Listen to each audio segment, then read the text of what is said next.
Hi guys and welcome to another vlog. I'm driving this. This is actually the Citroen Jumper, which is a motorhome from Touring Cars, and this is not the key of the vehicle. This is a key for other things. Now this is a huge vehicle. It's insane. It is 2.3 meters wide. The height is 3.4 meters and the length, I will show it to you, but it is crazy. Straight away we are going to be opening the engine bay, which means that there it is, a four-source engine. Yeah, it is a Ford-sourced engine.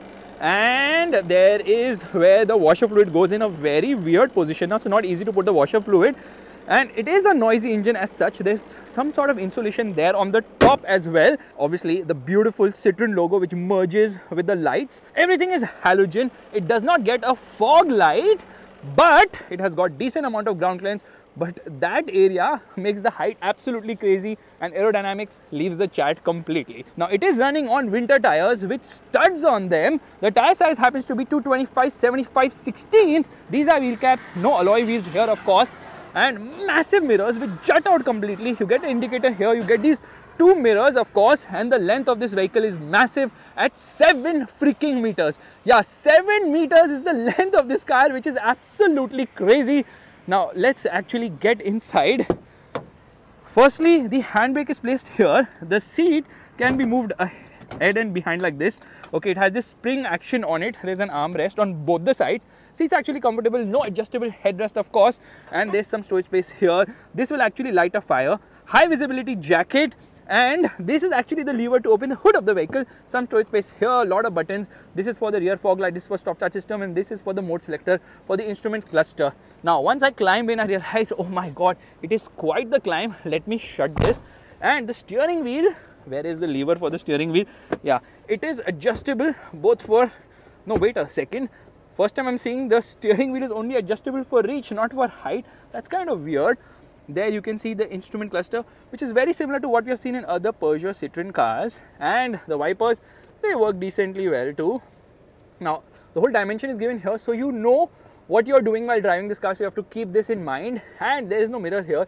This does not go on the side. No, it does not go on the side at all.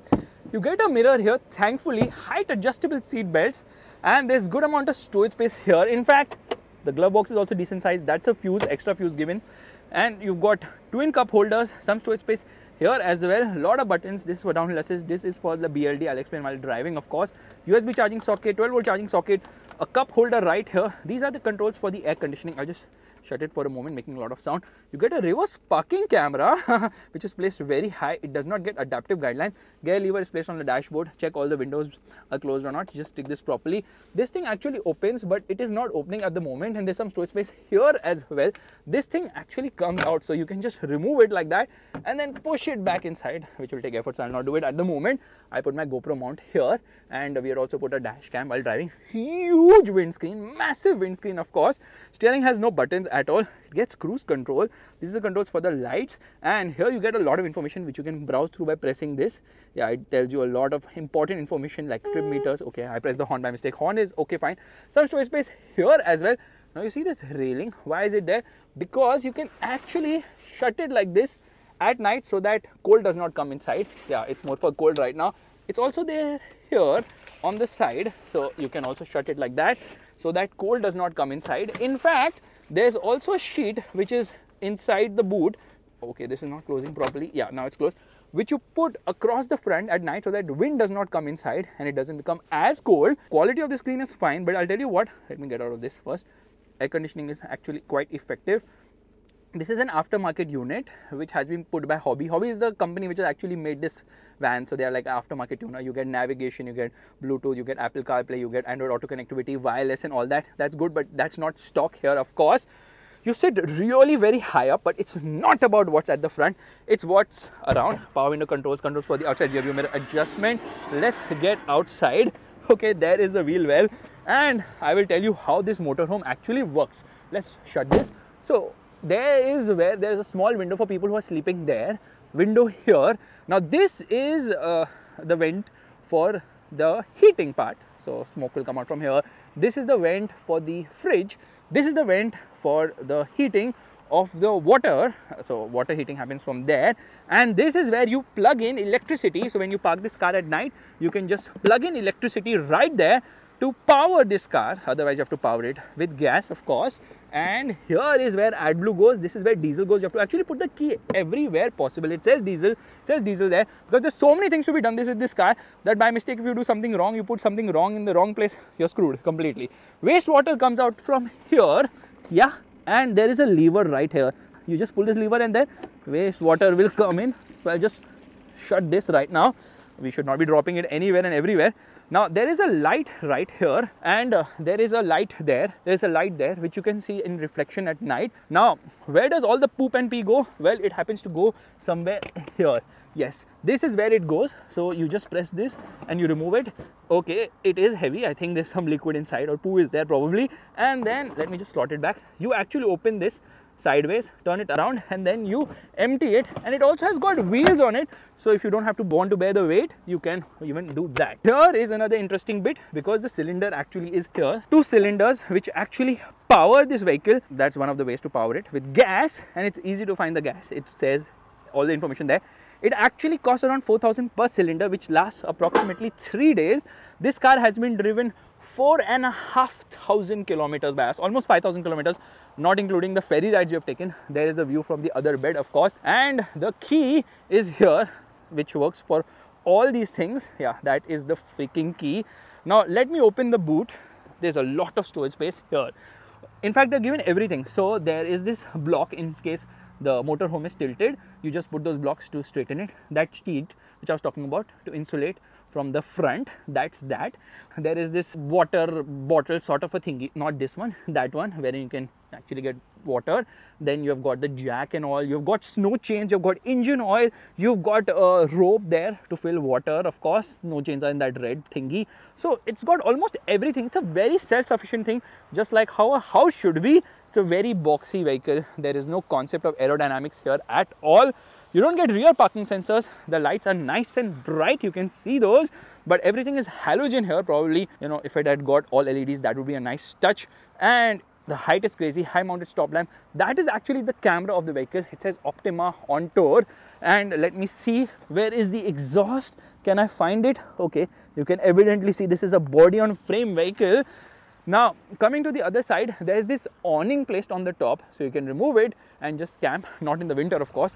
Super cold right now. Let me open this. So here's the sheet. You can see there's a shovel as well as a fire extinguisher as well, and that pipe needs to be removed and used to fill water.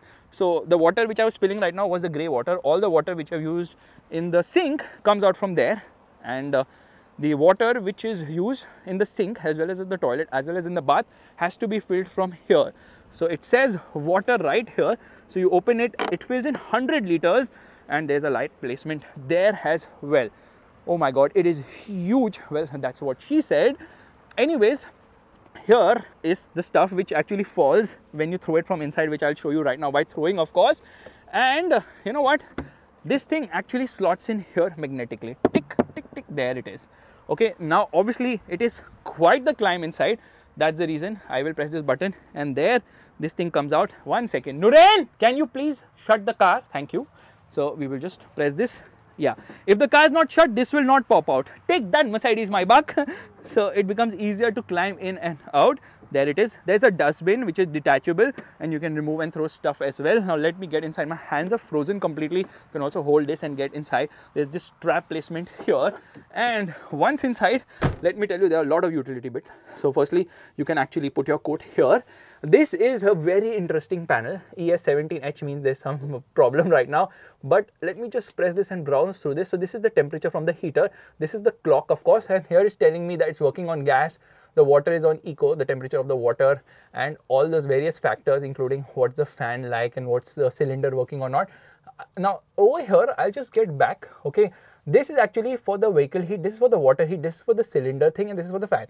So when I get into the water heat, I can decide if I want eco, hot, or boost. Yeah, if you want really hot water, you can do that, and then you can decide how you want to power the vehicle. Mix, 1, 2, electricity, 1, 2. So basically this is with the cylinders you can power it. So it's quite easy, not very difficult to understand. Here are a lot of buttons. Okay, these are the ones for the lights. Okay, I pressed some buttons, some of the lights went on and off. Okay, I've just turned on all of them, and this is for the Bluetooth connectivity. It works with Bluetooth as well, which I'll show you at the end of the video. This is for the water pump. These are some driving buttons. This is for audio system. This tells you how much wastewater is there, yeah, grey water, and this will tell you how much fresh water is there. Meanwhile, this is for the battery of the vehicle and this is for the battery of the motorhome, which is 100% right now. So great achievement right there. Some warning signs here, of course. Now this thing actually comes out, there it is. So it's like an extension for your kitchen, and it also has a light control here for the kitchen, of course. Here is a handle to hold on to. This is the beautiful kitchen. I just have to put this upwards, and then by pressing both of them like this, I can actually light a gas. Yeah, there it is.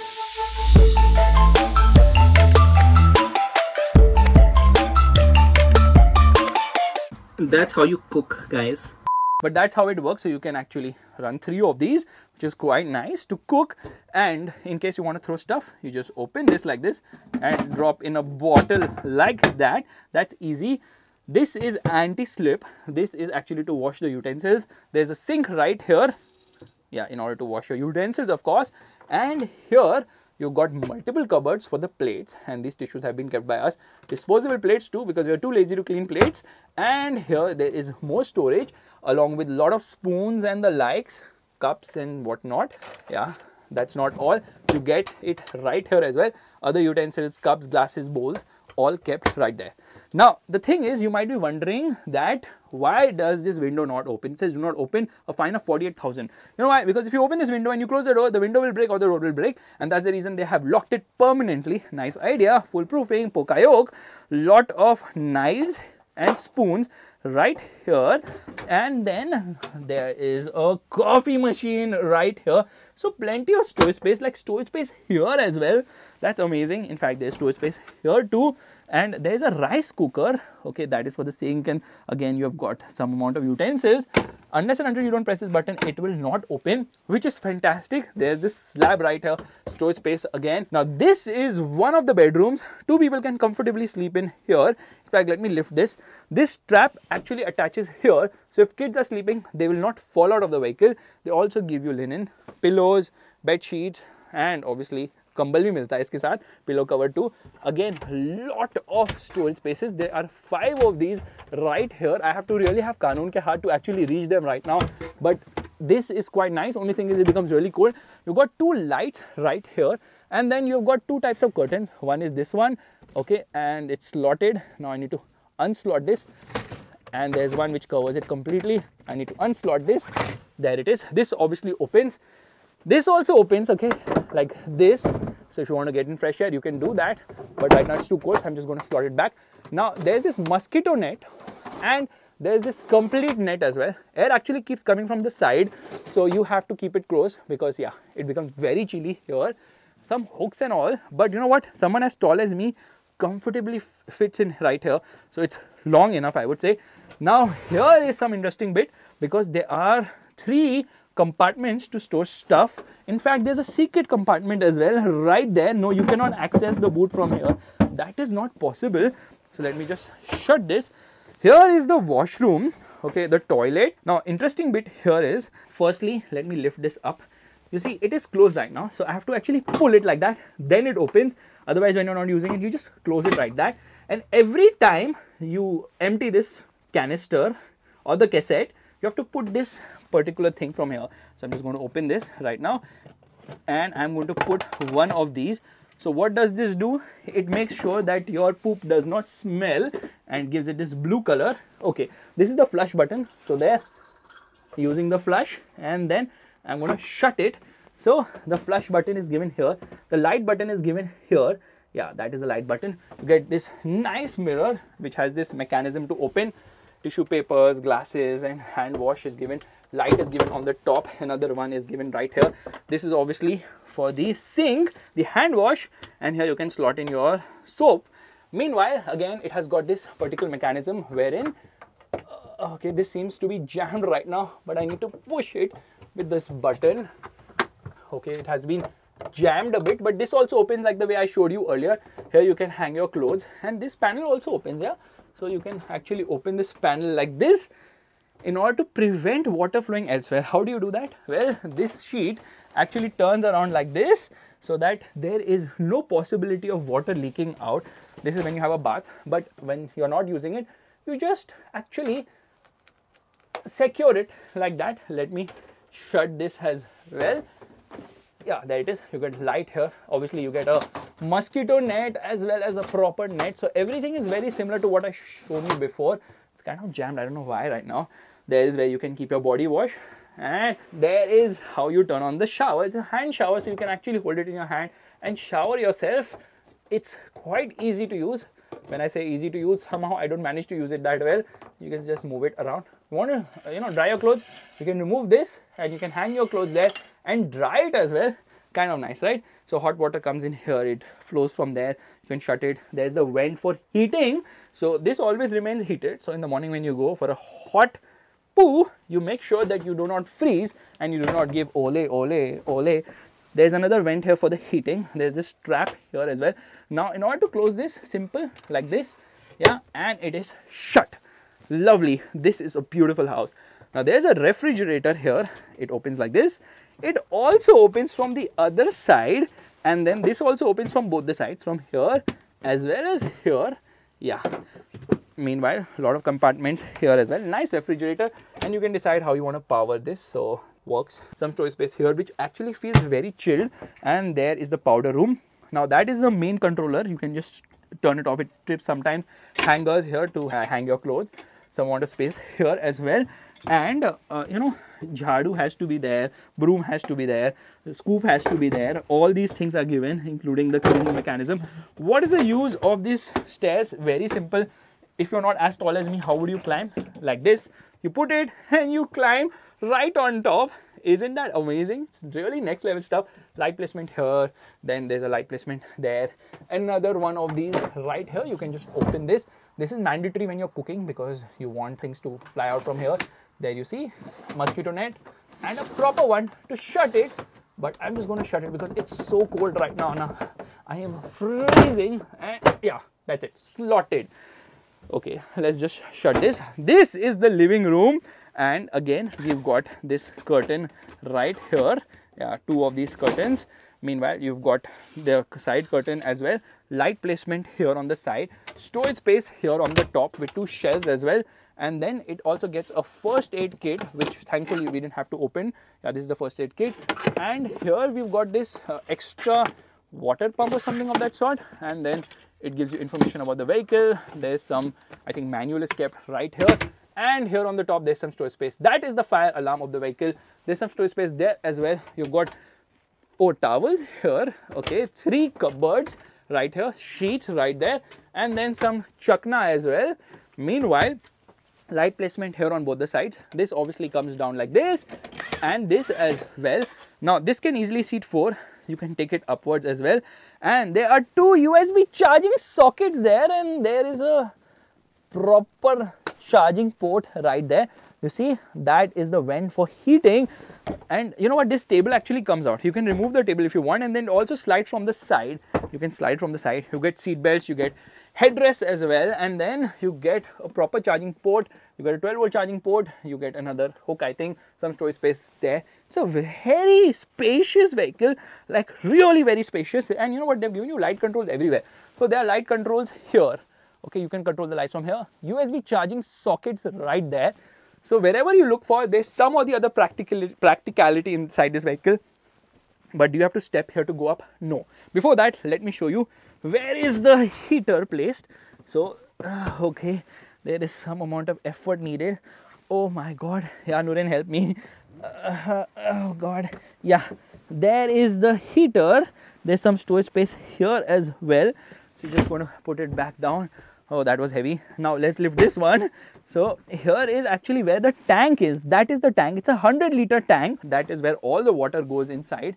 Meanwhile, there is a bed. Nuren, you can move behind now. Can you go back to your bedroom? You have not done your homework. How are you sitting here? Go back and finish your homework. Okay. Anyways, here is another bed. 2 people can comfortably sit in. This is actually bigger than the one at the rear. There's a window view. There are light placement on the top. There you can see the vent for heating. You get bed sheets. You get all that. How do you climb in? You climb in with this ladder. Yeah, that's right. You use this ladder to climb in. That's so freaking amazing. So this slots in right here. Yeah, there it's slotted. Everything has been thought about, huh? Very nicely. Yeah, now it is slotted in. All you need to do is just climb and there you are. Wow. And obviously you get blinds there as well. You get a curtain here, so you can just use the curtain if you feel a little shy. And you might be wondering that, okay fine, there is this bedroom and all that stuff, but what about hitting your head? There's a possibility now you'll hit your head, of course, when you're going to the front. No problem, you can actually push this like this. There it slots in like that, but there's good amount of space, so you really don't need to do that. Okay, what is there here? Some storage space here as well. You get armrests on both the sides, which is quite cool, and this will literally light a fire, so that's something we actually bought. Now moving from here, I have to show you another thing. For privacy reasons, you get a curtain here as well. Yeah, that's cool. So to sum it up, I would say this is the kitchen, that is the dining room, that is the living room or the hall, there's the powder room, there's the refrigerator, there's the toilet, there are 2 beds here, 1 bedroom, another bedroom. This is a 4-bed, 2-bedroom motorhome, but I obviously need to show you another very cool thing, which is how does the app work. Now let's look at the app. Okay, it's known as Hobby Connect, and straight away I'll go into the lights and I'm going to turn off the kitchen lights. I'm just going to press this button and there the kitchen light turns off. I'm going to turn off the ceiling lights and there it turns off. Yeah, it is so flawless. It works fantastically well. It's so quick in connecting as well. I love it, and I can actually see a lot of things, like it has 25% fresh water and wastewater is almost drained out, which is quite a good thing, and tells me the battery percentage, what's the heating like, all the lights I can control from here. I can also control the fridge, and I can see if I want to power it by gas, direct current, and the various things, and set the temperature here as well. So I'm just going to turn on the refrigerator here. There it turns on. Fantastic. This app is unbelievable. I thought it's just a gimmick, it will not work, but it works very nicely. Super impressed by it. Yeah, my camera is cracked. Anyways, let's see how is it to drive this monster of a heavyweight motorhome. Let's go. Before we drive, I've discovered a few more things. Actually, I remembered them after spending 10 days in this motorhome, but I forgot to tell you. This is the master switch. So this is actually for the refrigerator. So this is for the refrigerator, this is for the gas, and I think this is for the heating system. So this is the master for everything. So you can turn it on and off from here if you so wish. And you can see the wiring. Everything inside this vehicle is impeccable in terms of quality. This makes sure that things don't move around as such. So they have given everything under the sun here. In fact, this also comes out. Yeah, you can actually remove this. So the attention to detail is massive. I have to really appreciate it. Plus, I thought this is a 4-seater. This is not a 4-seater. This is actually a 6-seater. So this comes out from here like this. So now 2 people can eat from here as well. Isn't that amazing? And you know what? This is stuck with Velcro. So you can remove this completely too if you so wish. I'm just baffled by the level of attention to detail. The wood here, the paneling here, everything is just impeccable inside this car. And then there's storage space here. There's storage space here as well. There's so much storage space, it's absolutely crazy. And you know what? There is this mechanism which is like the fail safe. So if you turn it on and off, all the systems can close. So we have been told not to touch it at all. I'm in total love with this motorhome. I want one because the quality is unfreaking believable. I love it. Let's start driving, finally.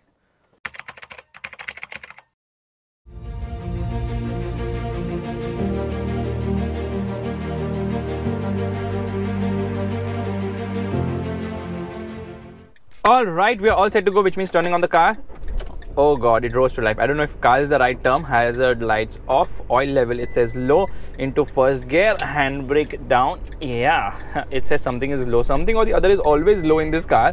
And off we go.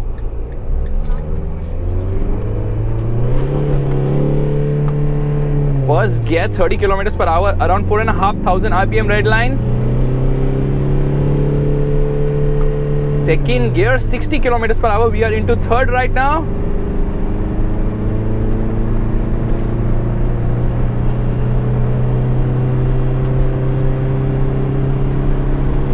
And it will almost do 100 kilometers per hour. Oh no, it actually does 100 kilometers per hour in third. We are into fourth right now. So in spite of the size of this car, which is 7 meters long, 2.3 meters wide and 3.4 meters in terms of height, and obviously weighs 3,500 kgs. In fact, the curb weight is around 3,100 kgs, and with all the people on board and the liquids and the food and the luggage and the suitcases and everything, the weight goes to 3,500 kgs. We are into 6th right now. I skipped 5th because we didn't need it anyways. because we are going to cruise at the speed which is 110 kilometers per hour, the speed limit on this road right now, and it manages to do 100 kilometers per hour, 110 kilometers per hour with relative ease. The only thing is that past 90 kilometers per hour, it starts to guzzle a lot of fuel. Yeah, it is a drinker of sorts. Average, or rather fuel efficiency is around 7 kilometers per liter. It becomes quite noisy. There's a lot of wind noise. There's no aerodynamic concept because obviously there is a bedroom right above me right now, and because of all these things, it shakes a lot if something crosses you. So right now no one is overtaking because we are a single lane road and we are also driving at a decent speed. But when you are driving on a single carriageway without a divider, when someone passes you, the car shakes completely, so you have to hold on the steering wheel for dear life. I'm full on throttle. It's not really accelerating. So now we'll come to 5th gear. Here we are. The temperature has become a little hotter now. It is minus 23 degrees. Earlier it was minus 32 degrees. But this car starts on one crank. Time to crank. One crank. Irrespective of the temperature, so thankfully reliability, touch wood, is fine here. The thing is that you can hear each one of the cylinders when you turn on the car in these temperatures, of course, and there now it is pulling better. Yes, definitely does a better job when you shift to 5th gear. So the performance is actually decent enough for a car, or rather a van or a commercial vehicle of this size. In fact, they have so many variants of this car that there's a variant which weighs 4,000 kgs as well, which you cannot drive without having a commercial license. You need a heavy vehicle license for this. I can drive this one with a light vehicle license, and obviously when you go for a heavy vehicle license, you also have to have a tachograph, which is basically you have to put in data of how many kilometers you have driven and all that with a tachograph. That's how a tachograph actually works, which is mandatory for a heavy vehicle. So in order to make an overtake, I have to actually get into 4th gear, and then I decide to back out of it because I see snow on the road. But snow is not really an issue because we are running on winter tires with studs, which means that there's decent amount of grip. This is obviously front wheel drive, but it's got something known as a grip control system, which works like a BLD, brake lock differential. Basically it applies brakes to the front wheels to ensure that you don't throttle too much and dig a hole where you're standing or in the snow. So that's how it works. It works quite well as such, but it's only on desperate times you need it. Otherwise you can have a very nice, smooth, progressive right foot, and that's the only way you can easily get out of situations. So in terms of the electrical bits, not much inside this car. Everything is very simple, very smooth. The dimensions are huge. You have to be really very careful while driving it in the city because you might turn and the back part is still in another city or another road and another corner, so you have to be a little careful there. It's telling me to shift up into a gear, so it always helps me identify which gear I should be in, but there is no low end grunt. If you want to make a quick overtake, you have to downshift. It just doesn't have the pull or the grunt to push, like to pull hard at lower speeds, although there's good amount of torque on offer. So this is something which brings me to the engine. This is a 2.2 Blue HDI engine. It's a diesel motor, of course, which produces a decent 130 horsepower, which comes in at 3,500 RPM. But torque is the name of the game, and 320 Newton meters. Okay, we get an overtaking opportunity. Downshift into 4th gear, and I am full on the throttle. You can hear everything inside because NVH levels are not the best, especially because we've got so many things now behind. That's a bit of an issue. Overtaking move coming up right now. Oh my god, can we pull it off? Yes, we can. Holding the steering for dear life. It's not easy making an overtake in this car, or rather truck, van, commercial vehicle, whatever you want to call it. Thankfully we've got these massive mirrors which give you a good view of what's around, because we've got another mirror below.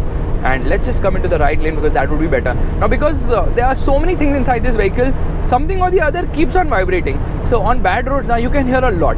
Things are fine here. If you're sleeping or sitting behind, you feel that death awaits you because everything rattles, everything moves, everything jumps around, and you're like, oh god, are we going to get into a crash any moment? So that's a bit of a worrisome thing when you're sitting behind. Yeah, the ride is not that great. Now this is obviously running on leaf springs, and that is something which is very apparent with the ride quality. Although we have got small tires, relatively 15 inches the size of the tires, with 70 profile tires, so good amount of sidewall. Ride quality is actually good for a car this heavy, but the problem is now at the rear the ride is not good because of leaf springs, and because the rear is hanging in air as the wheel is here, and then the bed area is much further behind. Let's actually shift another gear into 6th. So fuel efficiency, I was telling you 7 kilometers per liter. It's saying range of 720 kilometers. We just filled up fuel, a full tank, which will be around 90 liters. Yes, 90 liters, which is approximately 24,000 rupees, because fuel cost is around 180 to 190 rupees per liter. It's very expensive, and because of the weight, it really doesn't give you good fuel efficiency. Now this is a 2.2 liter diesel Blue HD, I already told you, which is apparently sourced from Ford, I'm told. Now, is it the same 2.2 liter diesel engine which was being used in the Endeavour? If it was, then this one is BS6 or rather Euro 6 compliant. Why wasn't that made Euro 6 compliant? I'm not able to figure that thing out.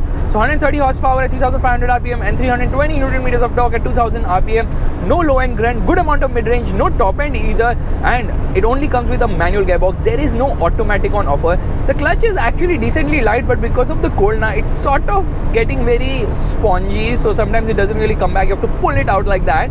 The gearbox is decently smooth shifting. Sometimes you have to just give it a nice nudge to shift into a gear if you want it to happen a little smoothly. A little bit of a push from your hand would really do wonders. There is no automatic on offer. Ground clearance is decent at 176 mm, and you really don't scrape anything as such, because obviously road conditions are quite nice here, relatively speaking. And on snow also, with these winter tires with studs, you have no problem as such. Grip levels are actually quite good. I just wonder what will happen in the summer, because then obviously everything would be so much better. The roads would be better, and then there'll be more enjoyment in driving this car. Top speed is around 130 kilometers per hour, but you really have to pray for your life, because there is no concept of high-speed stability. And in spite of the size, you really don't feel the weight of this car. The steering is actually light. It doesn't really give you a complete picture of where you're going, so you have to completely like counter correct all the time. So there is plenty of body roll, like acres of body roll on offer, but obviously considering the weight, the height and everything, there is something that's something you would expect. And the driver's seat has this spring action for better ride quality, which is not really working for me at the moment. And every time you go over a bump or a bad road or an expansion joint, you can hear the utensils, you can hear the spoons, you can hear the toiletries, you can hear the beds, the pillows, everything rattle behind. So that's a bit of an issue. Otherwise, once you get used to it, you really don't feel the size of this car. So the ride is not the best, the handling is not the best, the handling cannot be the best, but in the city, the steering action is very light. It's not that difficult. Okay, all of a sudden music is turning on. So you really do not have to put in much of an effort to maneuver it. You really have to put a massive amount of effort to actually see what's around you, because it doesn't give you a good picture of what's around. This car deserves a 360-degree parking camera, but then obviously it doesn't even have this infotainment as standard, like I've already told you. So cost cutting has been done evidently. Now this is a vehicle which is being sold by two other brands. So this was jointly developed by the PSA Group and Fiat, part of Stellantis. So there's the Peugeot Expert and the Fiat Ducato, which are similar vehicles, and the engine is the same in the Peugeot, but Fiat uses its own engine, of course. That's the only difference. 0 to 100 kilometers per hour, I think, should take around 20-22 seconds. It's not that slow considering the size of the vehicle, and then now on an upslope it struggles, so you have to really downshift to get going. Yeah, you have to work the gearbox, otherwise it just doesn't move. However, why would you buy the Citroen version when you can get the Peugeot version or even the version from Fiat? Simply because Citroen claims that this has one of the best warranties. So they will give you 2 years unlimited kilometer warranty. Yeah, 2 years unlimited freaking kilometer warranty, or 3 years 1 lakh kilometer warranty. And the service interval is also quite impressive. Okay, you can see it's shaking all over the place. So it just doesn't track straight in a line, and then wind obviously affects it. It's badly affected by aerodynamics in a way that when you're making an overtake with another car, this car completely shakes, and you can feel the shake, so you prepare for it. Once you get used to it, you will not worry at all. So that's something you have to keep in mind here. We will shift into 5th gear. Now it gives you a very nice view of what's around. Yeah, it's a splendid view of what's around you, because you're sitting so high up. I can see over the roof of that Volkswagen car right now. The only thing is that you cannot push it hard around corners. It will understeer, it will let go of its line. In spite of the fact that the tires actually offer decent amount of grip, even when driven on snow now, this car doesn't really struggle as such, because there is grip levels. Yeah, you feel a little bit of traction losing here and there, but it's quite manageable. But you know, it wheel spins like mad. On snow, you throttle, it kind of wheel spins again and again. We have got electronic stability control. I think traction control system is there in this car. It's much needed, and by pressing that grip control system also, it helps you to get out of situations. But I don't understand, why don't they give this all-wheel drive, something which would really help its cause? And I was telling you, the service interval is 2 years, 50,000 kilometers. That's a very long service interval, which means that you can keep driving this from Finland to Sweden to Norway to maybe Russia as well without having to worry about service. But that's just a misnomer, because we had to actually top up engine oil. These extreme temperatures, such things do happen. We have to also fill in AdBlue. AdBlue was filled before our journey. We have done, I think, 2, 3, 4,000 kilometers. So you have to be a little handy with such kind of a vehicle. A motorhome is something which is like your home, right? And you have to actually take care of your home every day, and such is the case with this car. Not really in the terms of mechanicals, but then cleaning it, making sure that utensils are put aside, otherwise, you know, they rattle. They will rattle irrespective wherever you keep them, because they are not really put on a surface which absorbs the sound or something of that sort.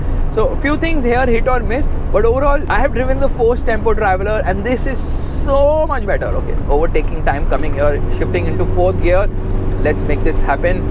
Come on, baby, what are you waiting for? Oh yes, yeah, finally we did it.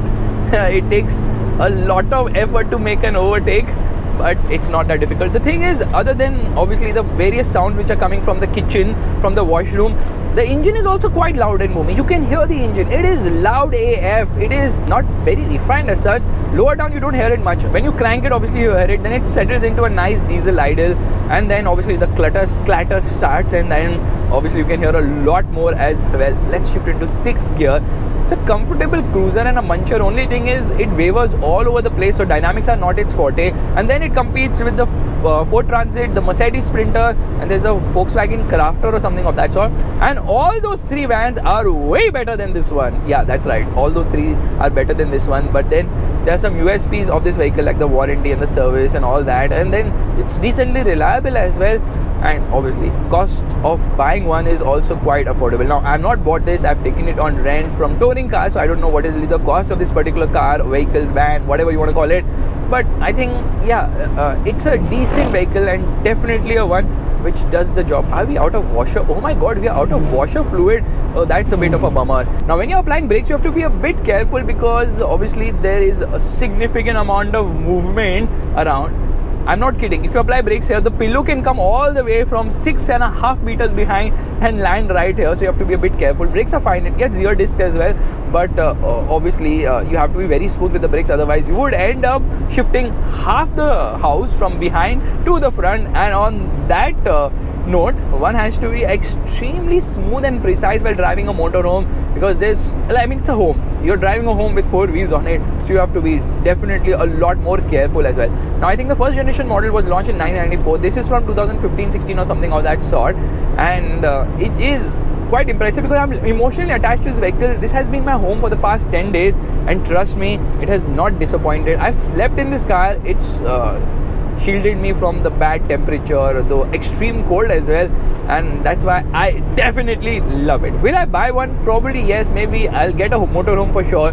Not a Citroen, but maybe a Mercedes Sprinter. Things are shifting from the right side to the left side.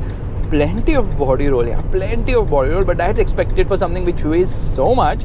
It's insane. And then you have to be very careful also when you're parking or maneuvering into tight spots, because the roof will tend to touch. So I'm just going to downshift into 2nd gear, and here we go. Let's look left, nobody there, and off we go. Throttle. Oh, wheel spin. Gets so boomy, doesn't move only. Yo, baby.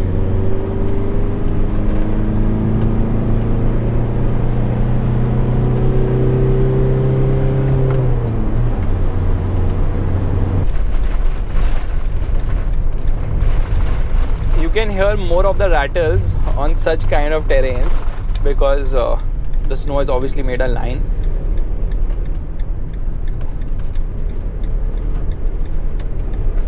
Steering action is quite light, and when I said that, I think something fell behind. So that's a bit of a bummer. You have to be super duper careful while driving, and you have to also be careful of seeing what's around you.